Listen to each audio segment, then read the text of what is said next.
இந்த தமிழ் மொழியினுடைய சிறப்புகளை தமிழ் இல்லாதவர்கள் ரொம்ப ஆழமாக கற்று அதனுடைய சிறப்பு தன்மையை நூலில் எழுதியிருக்கிறாங்க. எனக்கு இதெல்லாம் தெரியும், ரொம்ப பிடிக்கும்.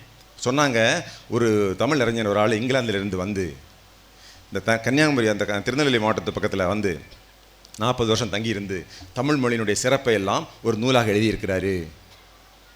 அவர் தமிழ் கற்பதற்காக இங்கிலாந்திலிருந்து சென்னைக்கு வரும்போது 4.5 மாதம் கப்பல்லே தமிழை கற்று முடிச்சிட்டாராம். அவருக்கு ஏற்கனவே ஹிந்தி சமஸ்கிருதம் தெரியும். அவர் இங்கே அந்த கப்பலில் வரும்போதே தமிழ், மலையாளம், தெலுங்கு, கன்னடம் இந்த 4 மொழியிலையும் கற்றுக்கிட்டாராம். நம்ம பிள்ளைகள்கிட்ட வந்து ஒரு இங்கிலீஷ் கொஞ்சம் கற்றுக்கப்பான்னு சொல்லி பாருங்க பார்ப்போம், இல்லை கொஞ்சம் தமிழ் படிங்க அப்படின்னா நம்ம கொஞ்சம் கொஞ்சமாக படிப்பாங்க. தமிழ் சிறப்பாக பேச வரணும்னு சொல்லி அவர் என்ன செஞ்சுருக்காரு, சென்னையில் கப்பலில் வந்து இறங்கி சென்னையிலேருந்து திருநெல்வேலி வரைக்கும் 600 கிலோமீட்டர் நடந்தே போனாராம். ஏன்னா நடந்து போனால் பல்வேறு விதமான மக்களை சந்திக்கலாம், அவங்க கூட பேசலாம், தமிழ் நமக்கு நல்லா புலமையாகும். அந்த அறிஞனுக்கு பேர் யாராவது சொல்ல முடியுமா? Bishop Caldwell. பிஷப் கால்டுவெல் என்கிற அந்த அறிஞன், அவருக்கு ஊருக்கே நான் போய் பார்த்துருக்கேன். அந்த ஊருக்கு பேர் இடையங்குடி. நீங்கள் யாராவது ஒரு நாள் தமிழ் ஆர்வம் உள்ளவங்க, நிறைய இங்கே உட்காந்துருக்கலாம் தமிழ் ஆர்வம் உள்ளவங்க தான், நீங்கள் அந்த ஊருக்கு போகலாம். அந்த ஊரில் சுமார் 500 மக்களுக்கு வீடு கட்டி கொடுத்துருக்காரு. கிட்டத்தட்ட நீங்கள் ஜெர்மனி மாதிரி இருக்கும் அந்த ஊர். அவர் வந்து இன்னும் இங்கே வந்தது வந்து பிஷப்புங்கிற முறையில் வந்திருக்காரு. இந்த பிஷப் வேலையை விட தமிழ் வேலையை தான் நிறைய பார்த்துருக்காரு. ஒரு புக் எழுதியிருக்காரு, the comparative grammar of Dravidian languages, திராவிட மொழிகளுடைய ஒப்பு இலக்கணம். தமிழையும் தெலுங்கையும், தமிழையும் மலையாளத்தையும், தமிழையும் கன்னடத்தையும் ஒப்பிட்டு பார்க்குறாரு. பார்த்துட்டு சொல்கிறாரு, தமிழ் மொழி என்பது தூய மொழி, தமிழ் மொழி என்பது உயர்ந்த மொழி, தமிழ் மொழி என்பது தனி மொழி. தமிழ் மொழியில் நிறைய இலக்கியங்களும் இலக்கணங்களும் நிறைஞ்சிருக்குது. இது சீன மொழி மாதிரி, சமஸ்கிருத மொழி மாதிரி, இல்லாட்டி லத்தீன மொழி மாதிரி ஒரு வித்தியாசமான மொழி. இந்த மொழிக்கும் மற்ற மொழிக்கும் சம்பந்தம் இல்லை, உயர்ந்த மொழி, செம்மொழி அப்படின்னு சொன்னார் பிஷப் கால்டுவெல். இப்படி அதே மாதிரி ஜியு போப், உயர்ந்த ஒரு அறிஞன், தமிழ் மொழியினுடைய சிறப்பை சொல்லியிருக்காரு. அதே மாதிரி கான்ஸ்டன்டின் பெஸ்கி அப்படிங்கிற வீரமா முனிவர், அவங்களாம் தான் நமக்கு இந்த மாதிரி உங்கள் மொழி சாதாரண மொழி இல்லைங்க, இது ரொம்ப உயர்ந்த மொழி, உலகத்தில் எந்த நாட்டு மக்களுடைய மொழிக்கும் இணையான மொழி, அதை விட அதிகமான இலக்கணங்களும் இலக்கியங்களும் சிறப்பும் வாய்ந்த ஒரு மொழி அப்படின்னு அவங்களே நமக்கு சொல்கிறாங்க. அதுக்கு நிறைய நூல்கள் இருக்குது. ஸோ அப்படிப்பட்ட தமிழ், நம்ம வந்து தமிழ் பேசுகிறோம் அப்படிங்கிற பெருமைப்படணும். தமிழ் தான் தாய்மொழி என்பதில் நம்ம பெருமைப்படணும். தமிழில் உள்ள நிறைய நூல்களை வாசிக்கணும். எனக்கு என்ன பெரிய பிரச்சனை, இந்த நிகழ்ச்சியிலெல்லாம் கடைசியாக வரக்கூடிய நன்மை என்னென்னா, இந்த குறிப்பாக இளைய சமுதாயத்து பிள்ளைகள், நீங்கள் நிறைய வாசிக்க வேண்டும். வாசிக்காமல் உங்களுக்கு தமிழும் வராது, உங்களுக்கு ஆங்கிலமும் வராது, உங்களுக்கு கம்ப்யூட்டரும் வராது, உங்களுக்கு மேனேஜ்மெண்ட்டும் வராது, எதுவும் வராது. இன்றைக்கி இருக்கக்கூடிய மிகப்பெரிய பிரச்சனையே குறைந்த முயற்சியில் பெரிய வேலை கிடைக்கணும்னு ஆசைப்படுறாங்க. குறைந்த முயற்சி, அதிக சம்பளம் எங்கேயா கிடைக்குமா? கிடைக்காது. ஸோ எந்த மொழியை கற்றுக்கொள்ள வேண்டும் என்றாலும், கணிதத்தை கற்றுக்கொள்ள வேண்டும் என்றாலும், அறிவியலை கற்றுக்கொள்ள வேண்டும் என்றாலும் சொன்னாலும் மாணவர்கள் நிறைய வாசிக்க வேண்டும். தமிழ் மொழியில் நிறைய வாசிக்கிறது நிறைய இருக்குது. கடைசி காலம் வரைக்கும் வாசிக்கிறதுக்கான போதுமான புத்தகங்கள் தமிழில் நமது அறிஞர்கள், நமது முன்னோர்கள் நிறைய புக் வச்சுருக்கிறாங்க. அதை படிக்கக்கூடிய ஒரு ஆர்வத்தை மாணவர்கள் மத்தியில் ஏற்படுத்த வேண்டும் என்பது தான் இந்த தமிழ் மொழியை நோக்கமாக இருக்க முடியும். நான் முதலே சொன்னேன், சென்னையில் பிள்ளைகள் வந்து தமிழ் கற்கிறதுக்கு ரொம்ப கஷ்டப்படுறாங்க. ஏன்னா வீட்டில் ஃபுல்லாக தமிழ் பேசினாலும் குறிப்பாக இங்கிலீஷ் தப்பு இல்லை, ஆங்கிலமும் கற்றுக்கிட்டோம். என் பையன், எனக்கு அந்த பிள்ளைகள் வந்து தமிழ் படிக்கும்போது கொஞ்சம் ஆர்வம், என்ன தான் படிக்கிறானு கொஞ்சம் எட்டி பார்ப்பேன். என் பையன் என்ன கேட்டால் படிச்சுட்டு இருக்கான் 10ஆம் கிளாஸில், நந்தரியும் மாந்தர்குல நந்தரியும் மாந்தர்குல நந்தரியும் மாந்தர்குல அப்படின்னு படிச்சிருந்தான். என்னடா இது நந்தரியும் மாந்தர்குல, அது என்னடா நண்டரியும் மாந்தர்குல அப்படி எழுதணும் டாடி, அப்போ தான் முழு மார்க் கிடைக்குங்கிறான். அப்போ நண்டரியும் மாந்தர்குலாம் என்னடா, அது சொல்லித் தரலையேப்பா அப்படிங்கிறான். நன்று அறியும் மாந்தர்குல அப்படின்னு என்ன? நான் சொன்னேன், நன்று அறியும் மாந்தருக்கு உள்ளது. நன்று அறியும், நல்லா விஷயம் தெரிஞ்சவங்க, சரிதானா? நான் தப்பாக சொல்லணும்னா கொஞ்சம் கரெக்ட் பண்ணிக்கிறேங்க. நன்று அறியும் மாந்தர், மாந்தர்னா யாருப்பா அப்படிங்கிறான். மாந்தர்னா யாரு?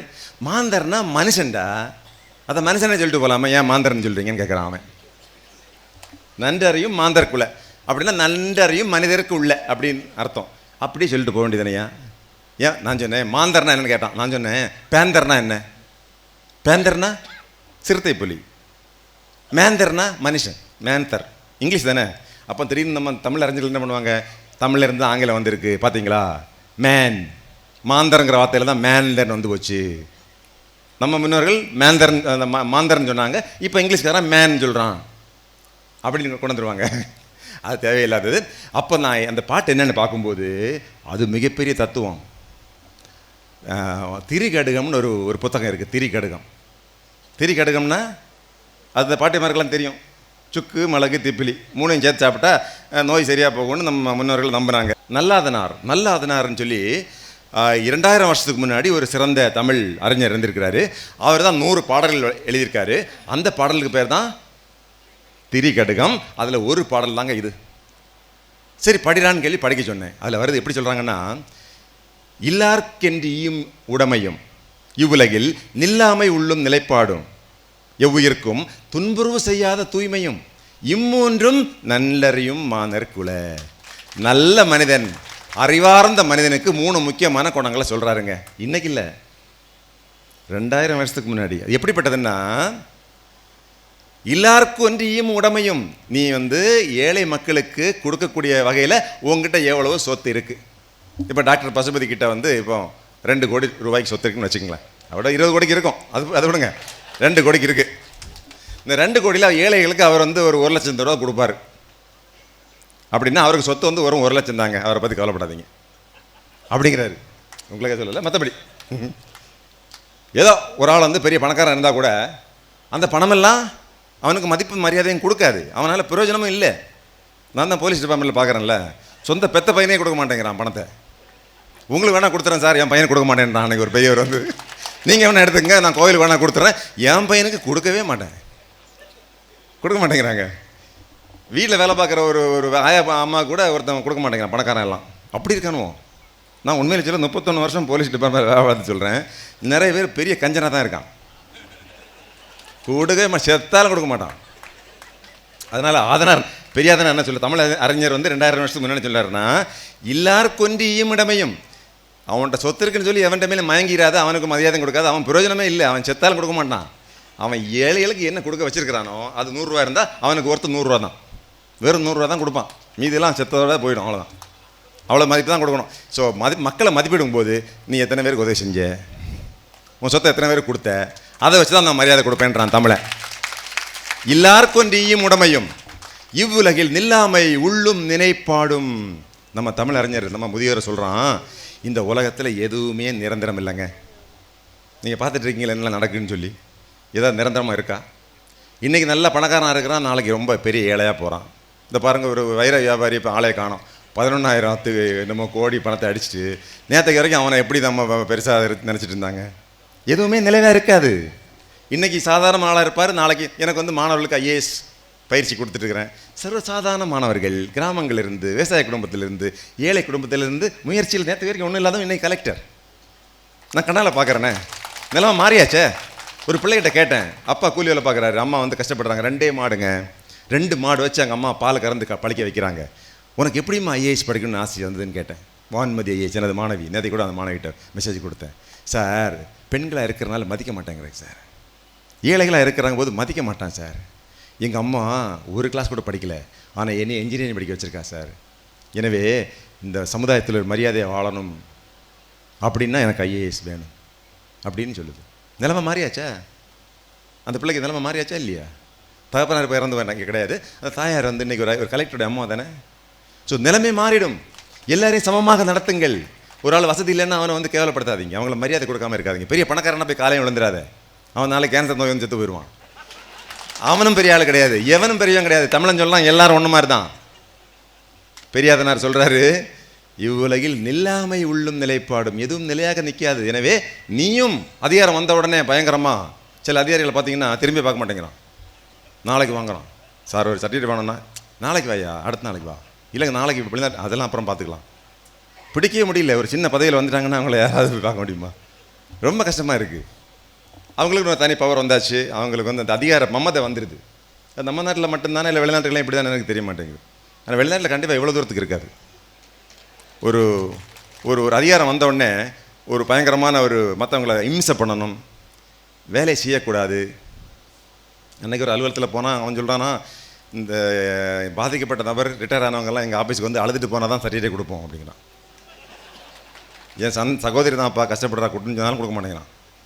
அங்கே யாராவது சொல்கிறாங்களா, அந்த அதிகாரிக்கு இந்த பாதிக்கப்பட்டவங்க போய் அங்கே கண்ணு முன்னாடி வந்து கண்ணீர் விட்டு அழணுமா, அப்போ தான் கொடுப்பாரான். அந்த அளவுக்கு ஒரு கடுமையான மனசோட எல்லாம் கூட இருக்கிறாங்க பதவியில். ஸோ பெரியாதனார் சொல்கிறாரு, நீ வந்து இந்த உலகத்தில் எதுவும் நிலைப்பாடு கிடையாது, நீயே ரொம்ப அதிகாரம் மாமதே வந்து போச்சுன்னா நாளைக்கு உனக்கு ஹார்ட் அட்டாக் வந்து போயிடும், அப்புறம் எவனும் ஒன்று திரும்பி பார்க்க மாட்டான். அந்த காலத்தில் சொல்லுவாங்க, தாசில்தாருக்கு மனைவி செத்தாக்கா எல்லாரும் ஓடி வந்து அழுவானோம், ஐயோ ஐயோ செத்துறாளே அப்படின்னு. தாசில்தாரை செத்து போட்டால் ஒருத்தன் வரமாட்டானா.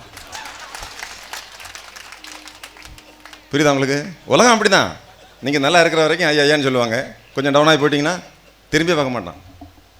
அது நமது தமிழ் நூல் சொல்லுது. மூணாவது, எவ்வுயிர்க்கும் துன்புறுவு செய்யாத தூய்மையும் இம்மூன்றும். எந்த உயிராக இருந்தாலும் சரி, அது மனிதனாக இருந்தாலும் சரி, மாடாக இருந்தாலும் கஷ்டப்படுத்தா, தூய்மையை கொடுக்காத, தொந்தரவு பண்ணாதீங்க, மற்றவங்களும் தொந்தரவு பண்ணாதீங்க.